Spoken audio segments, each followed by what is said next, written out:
Hey man, everybody out there, YouTube drivers and everything, to students, to just individuals that are trying to consider maybe attending truck driving schools and so forth, and having to go through orientation and the training program, going out with a trainer.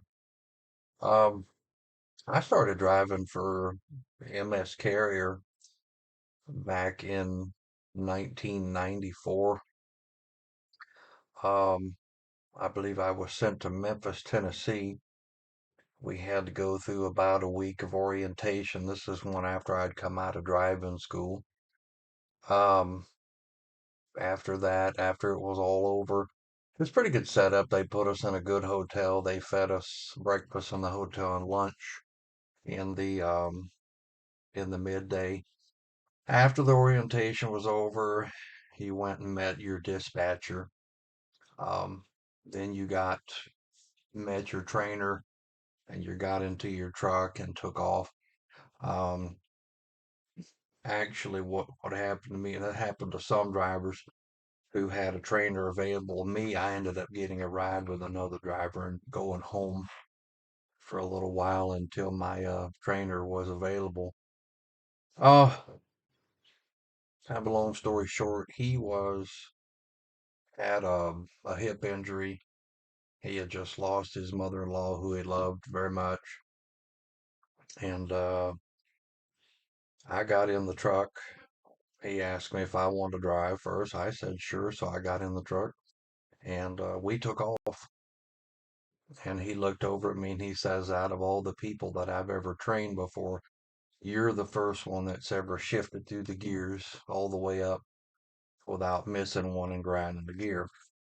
So everything started out pretty well for the most of it. I think we went down to Laredo, Texas, and from there we left and went who knows where. This is like 30 years ago. Um, I just kind of jotted down some notes to show how things were going. We stayed out about 2 weeks for the first time. Um, I went home. I didn't really notice too much other than he was somewhat kind of a grouchy guy. You could just tell the character of him. Um, Kind of just had a few little run-ins with him and so forth. Well, um, after a while, he told me that he didn't feel that I was truck driving material. He didn't feel that I was going to make it, that wasn't for me. But I kept on going. And finally, about after 2 weeks of being out, I went home for about 2 or 3 days. And after that, went back out for another 3 weeks, which was kind of tough. We started kind of getting irritated at each other. I made a few mistakes. I seen him make some, but being out that long, I guess he was experienced it and didn't bother him. But it was kind of tough on me getting new to being away from home for that long.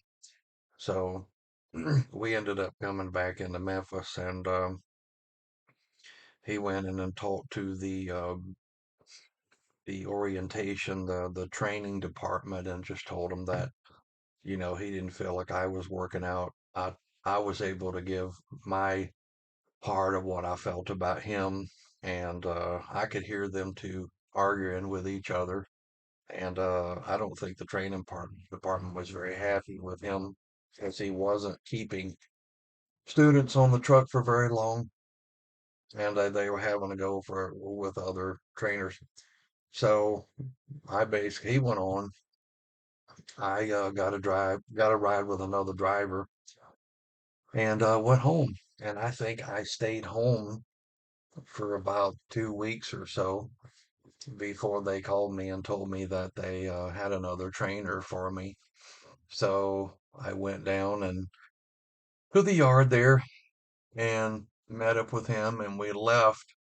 And he said, same thing, said, "Do you want to drive first or do you want to let me drive first?" And I said, "Well, I'll drive first. I've been home for a while and I was ready to get out and go." And again, we started heading out to Laredo. Um, we went down there and he got in. We were having a hard time finding a place. He was driving and took over in the morning, and I was able to get some sleep. And I heard this loud bang, and the truck shook, and I got out, and he had taken a curve too sharp and run off into like this ditch and flattened the tire and bent a rim and so forth. And he looked at me and he said, "Well, that's it for me. You know, I'm off the training program. They're gonna have to get you with someone else." So we were fortunately, I was able to get a ride with him back home, which I spent a another 3 weeks at the house. Meanwhile, I kind of started driving early, I think in February of 1994. And so my first driver, the one good thing about him is that we did drive a lot up north in the East Coast. And I did get my snow and ice experience. I did get a lot of that. And so I learned to drive and that forth. And that's what helped me to do well through the years, thank God. Um, so as I got through with my 3 weeks, I met up with another trainer, and I wished that I would have had him from the beginning, simply because he was just, I could tell just from meeting him the first time, he smiled, he laughed, he told little jokes, he told me all about his experience. He told me that, you know, everywhere he had been.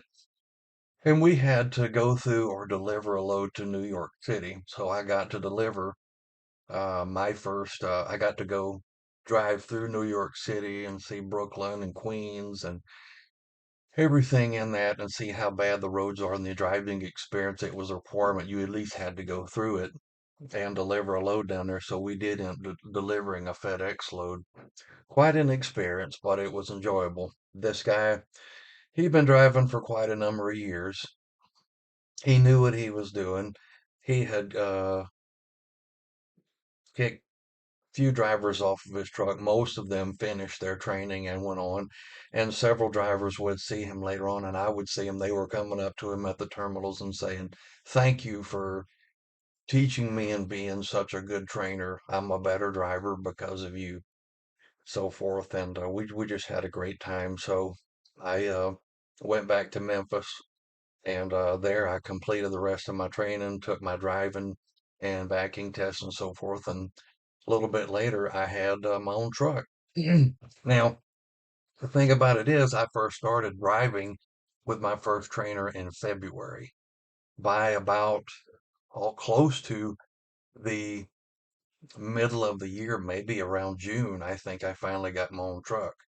And it's not that it took that long, it's just because of not getting along with my first trainer, not getting along, not doing well with the second one, him getting in an accident, and finally meeting someone who cared, who was just an overall nice guy, good sense of humor, and he was great. So, it basically was that first quarter of the year before I got my own truck. And so, um, I just want to say it probably did me some good that I started out taking that time of period that took that long, because I think it's difficult for anybody to get away from the house and be expected to be out. I think ours was supposed to be 6 weeks that you had to be out with him before you did that. And some companies are not that long now. Some of the driving schools are not that long. But I feel that having that time with one trainer and then going home was good, because it gave me a break the next time I went out. I went out for just a short time, went a break. I think the last time I went out, maybe 2.5 weeks and so forth, before I got my own truck. And you know, I feel like a lot of these trainers really need to, it doesn't matter how long you drive, how long they have had a good service record, what company they've been with, so forth. I really think that they need to take a class that deals with this here in the way they think, getting along with how to get along with people, how to cope with things, how to help people to understand how to do stuff. My last trainer, he knew where the best truck stops were. He knew where to park and not to park. He knew where we could stop off and have the best food. He just loved what he did. And he wasn't cocky with it. He wasn't one of those that was just self-absorbed. He just really enjoyed it. And I think you can probably tell if you're going to get along with somebody um, right off. It's not going to be too long because of personal issues. And that's my first trainer told me. He says, I can tell you and I are just not going to get along. And we didn't. He was just a grouchy person. So was the second one. But I just would say that don't let these trainers intimidate you. Don't let these make you think that you can't make it. If you feel you need a break, then you should take one and possibly take yourself a couple of weeks off after 2 weeks out and just say, I need this break. I want to finish this later and then come back, stay with the company and get with somebody else and complete your training and try your best to go through your training at the beginning of the year when it is snowing, when it is bad weather, when there's ice on the roads, because that is one thing that you don't want to get out in by yourself without experience, because it's going to be really rough on you. And stick with it and stay there and just try to, if you can, as I said, get breaks within the training period, go home. And if you don't feel like the trainer is and you and him are going to get along, don't go out another time. But I got my first truck. I picked up my first load in Memphis, Tennessee, and I drove down probably about 6 or so hours to New Orleans and I delivered my first load. And then I was able to go home and get a break and start out on my own. And thank by God that I've done good for the past 30 years. I've driven for different companies throughout that time, and by the grace of God, things have worked out well. And I actually quit driving in about 2012, and after about 10 years, I went back with a company called Schneider, and the orientation I feel was a bit tough here because they want you to learn as much as you can. So you're informative to know the rules and the laws of the road and so forth. And basically, after a week of training, they let you go home, let you take about a week off, 34-hour reset, and you can tell them when you want to come back. And after being away 10 years, I went back and I got in a truck. I picked up my first load and took off, and it was like I was back in the saddle again. It's just something that stays with you, and I enjoyed it. So I hope that's some information for you. I know orientation is going to be tough, but and your training period driving with a total stranger. But I hope these tips have helped you out. And take care.